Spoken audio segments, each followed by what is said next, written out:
नमस्कार बच्चों। छत्तीसगढ़ के जितने बच्चे छत्तीसगढ़ माध्यमिक शिक्षा मंडल रायपुर छत्तीसगढ़ के जितने भी बच्चे हैं उन सभी बच्चों के जो 10वीं क्लास के जो असाइनमेंट है असाइनमेंट 1 आप लोग का जो आने वाला जो 20 नंबर का इसके नंबर आपके बोर्ड क्लास में जुड़ेंगे, है ना। 2021 का अगस्त महीने के आपके यहाँ पर असाइनमेंट यहाँ पर आपको दिए जा रहे हैं। कौन से विषय का आपको मैं आज हिंदी विषय का आपको सॉल्यूशन देने वाला हूँ। हिंदी विषय का, है ना। हिंदी विषय का देखिए यहाँ पर आपका पहला प्रश्न क्या है, देखिए सभी प्रश्नों को निर्देशानुसार हल कीजिए। प्रश्न 1, निम्न पद्यांश का भावार्थ लिखिए। निम्न पद्यांश का यहाँ पर आपको क्या लिखना है, भावार्थ लिखना है।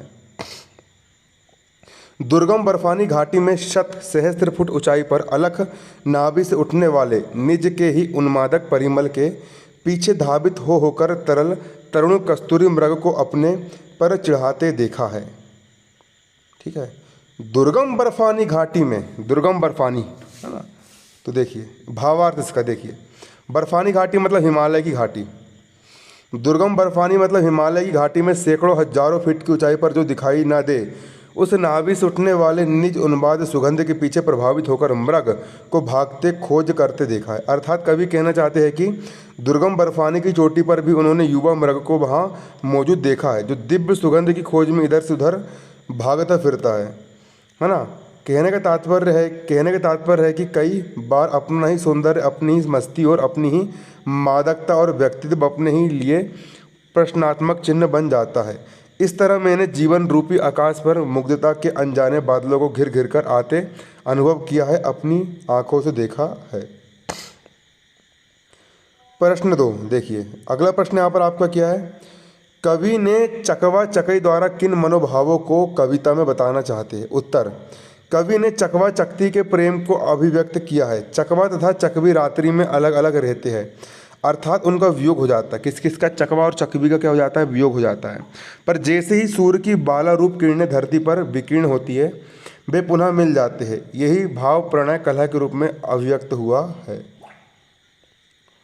अगला प्रश्न यहाँ पर आप देख लीजिए क्या है, 12 नंबर का, मानसरोवर के कमल को स्वर्णिम कमल कहने का क्या आशय है। उत्तर, मानसरोवर झील पर उगते सूर्य की लालिमा कमल के फूलों पर पड़ती है। उस लालिमा से कमल का पुष्प सुनहरा रूप दिखाई देता है, इसलिए स्वर्णिम कमल कहा गया है।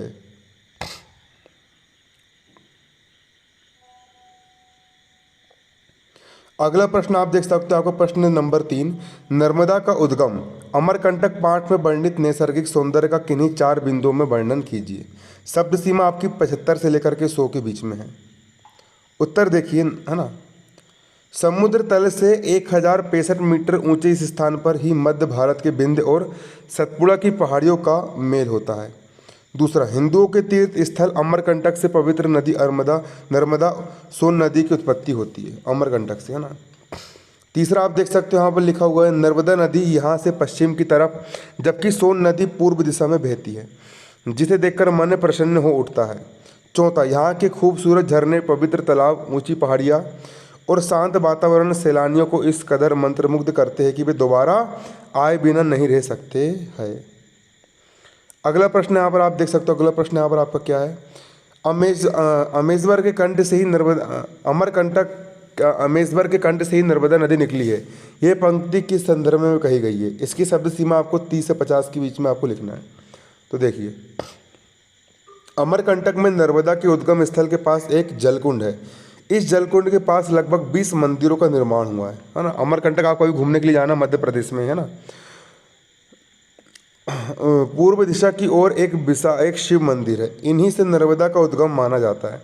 शिव के कंठ से जल निकलकर इस कुंड में एकत्रित होता है। संभवतः इसलिए कहा गया है कि अमेश्वर के कंठ से ही, मतलब शिव के कंठ से ही ये निकला गया है ना, नर्मदा नदी निकलती है। अगला प्रश्न यहाँ पर आपको देखिए क्या है, प्रश्न क्रमांक 5, अपने विद्यालय के प्राचार्य को स्थानांतरण और चरित्र प्रमाण पत्र प्रदान करने हेतु आवेदन पत्र लिखिए।